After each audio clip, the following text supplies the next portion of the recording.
உங்களுக்கு நிம்மதி உண்டாகுவதாக, தேவனுடைய இரக்கங்கள் அதிகமாவதாக.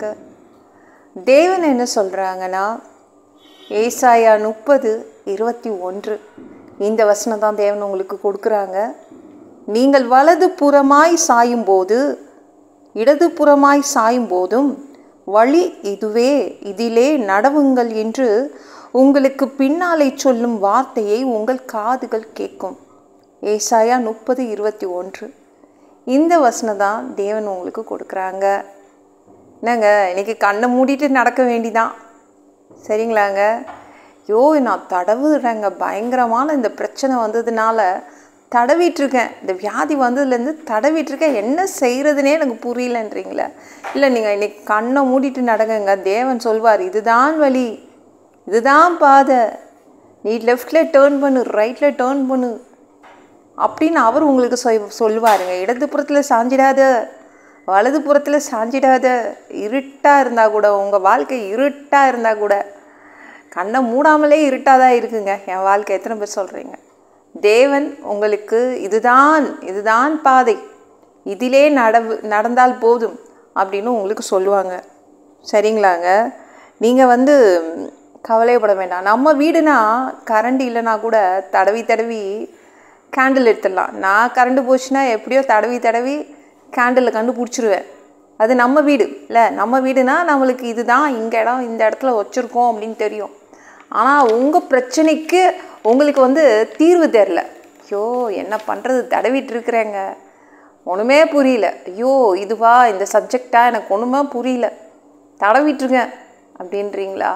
இல்லை, தேவன் உங்களுக்கு இதுதான் பாதை, இப்படி தான் போகணும் தெளிவாக இன்றைக்கி அவர் உங்களுக்கு சொல்லுவார். கண்ணை மூடிட்டு நடந்து போங்க.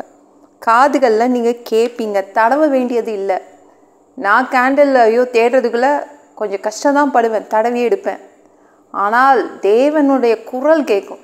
இன்றைக்கி இதுதான் இப்படி தான் போகணும், இதுதான் பாதை. தேவன் நின்றுடுவாருங்க, இன்றைக்கி தேவன் நின்றுடுவார், சரிங்களா? தடவ வேண்டிய அவசியமே இல்லை. தெளிவாக தெரியும். உங்களுடைய காதுகள் நல்லாவே ஆண்டவர் கேட்கும்படி உதவி செய்வார். பிரச்சனையிலேருந்து நீங்கள் வெளியில் வர்றதுக்கு ஒரு பாதை ரெடி பண்ணி வச்சுருக்காரு. இதுதான் பாதை, இதுதான் வழி என்று சொல்லுவார். அப்போஸ்தலர் 9:6 நம்ம சவுல் இருக்காங்கள்ல, அவங்களுக்கு கண்ணு தெரியாமல் போயிடுச்சுங்க. அப்போ என்ன ஆச்சுன்னா, அப்போஸ்தலர் 9:6 அவன் நடுங்கி போயிட்டான். சவுல் நடுங்கிட்டான். திடீர்னு கண்ணு போச்சுன்னா எல்லாருக்கும் பயமாக தானே இருக்கும். நடுங்கி திகச்சு நின்றுட்டான். நம்மளும் அப்படி தான் நிறைய இடத்துல நடுங்கிடுறோம். திடீர்னு ஒரு பிரச்சனை வந்தால் நடுங்கிடுறோம், திகைச்சிடுறோம். அப்போ சொல்கிறான் பாருங்களேன், அவன் நடுங்கி திகைத்து, ஆண்டவரே, நான் என்ன செய்ய சித்தமாய் இருக்கிறீர் என்றான். அதற்கு கர்த்தர், நீ எழுந்து பட்டணத்துக்குள்ளே போ, நீ செய்ய வேண்டியது அங்கே சொல்லப்படும் அப்படின்றாங்க. நீ தமஸ்கு பட்டணத்துக்குள்ளே போப்பா, நீ என்ன செய்யணுமோ நான் அதை உனக்கு சொல்கிறேன் அப்படின்ட்டாங்க. கண்ணு தெரியல, தடவி எப்படியோ தமஸ்கு பட்டணத்துக்குள்ளே போயிடுறாங்க. உடனே தேவன் என்ன பண்ணாங்கன்னா, அங்கே ஒருத்தரை எழுப்புறாங்க.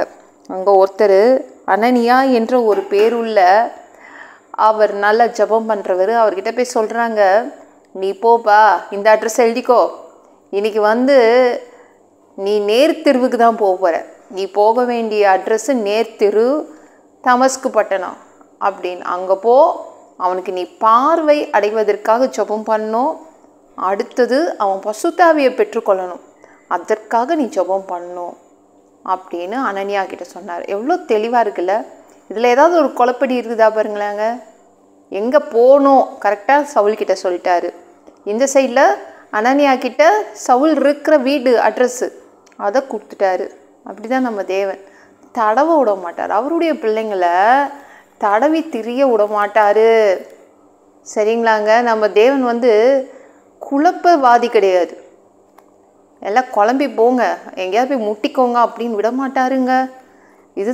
இதுதான் வழி, நீ இடதுபுறம் சாஞ்சிடாத, வலதுபுறம் சாஞ்சிடாத, லெஃப்ட் சைடு போயிடாத, ரைட் சைடு போயிடாதப்பா, இதுதான்ப்பா பாதை, இதுதான் கரெக்டுன்னு கரெக்டாக வழி கட்டுவார், சரிங்களாங்க?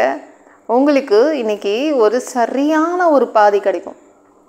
இந்த பிரச்சனையிலேருந்து வெளியில் வர்றதுக்கு ஒரு சரியான பாதையை தேவன் கொடுப்பார். இந்த வீடியோ பிடிச்சிருந்துச்சுன்னா மற்றவங்களுக்கு ஷேர் பண்ண மறக்காதீங்க. கர்த்தர் தாமே உங்களை ஆசீர்வதிப்பாராக.